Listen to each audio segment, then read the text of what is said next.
My wife was away on holiday at the time and I was in by myself. I'd gone to my daughter's for tea, came back and I had a meeting to go to at church, so I went straight there. I came back about 9 o'clock and the back door was open to the conservatory door. How careless, I forgot to shut that before I went out. I'll shut it now. And then I realised that it wouldn't shut because it was broken. At that point I realised we'd had a burglary, so I started looking around and found damage and cupboards, everything from cupboards thrown about, obviously someone been rummaging through. Not a lot of damage other than that. I rang my daughter, she came across and that was it really, the actual break-in. My wife's jewellery had been stolen, most of it, but very little else apart from a set of keys which had our car keys and our house keys on, which meant that we had to have locks to the house and the car changed.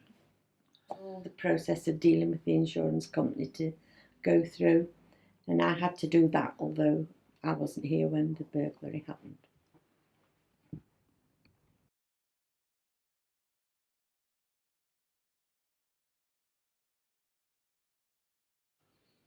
I think she wrote a letter to us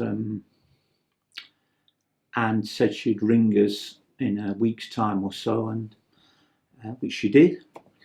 We were quite happy to talk to her, and she explained to us what Remedi was all about, and we were happy to get involved. And then she arranged for two of the people that had been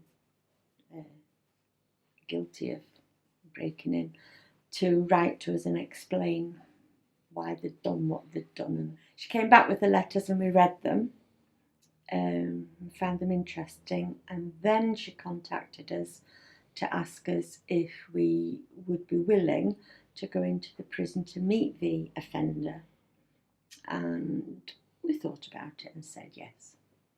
I think one of the sad things about going to prison was that there was a children's playground there for the kids who were going to see their parents in prison, and that seemed quite sad really. He seemed fairly normal and human,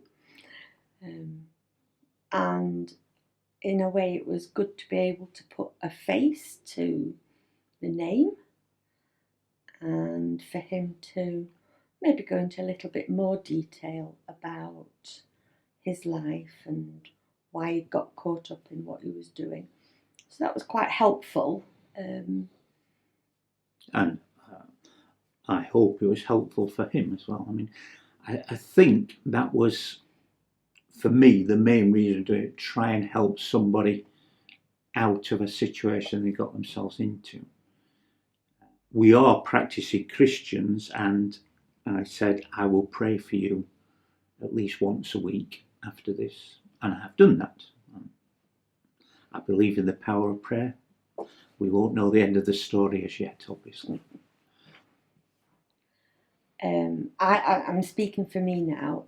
Just like I said before, it's seeing the human side of this person that's been in your house, and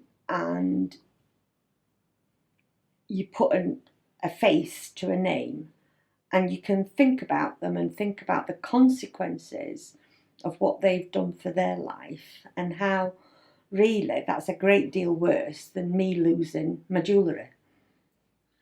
This sounds quite selfish, but it helped me to feel I was helping somebody else. And I think as well, I don't know if I'm allowed to say this, but there was a little boy whose house was burgled the same day as ours, and they went through the same sort of process. And he'd read the letters and then said it made him feel a lot better because now he knew why they'd done it. And I thought for me that was because he'd been traumatised and had to have counselling, and so for me I think that is a really good thing that this child, through reading a letter, could say, well, I know now why he'd done it, so I do feel better. And I presume that is true for a lot of people as well.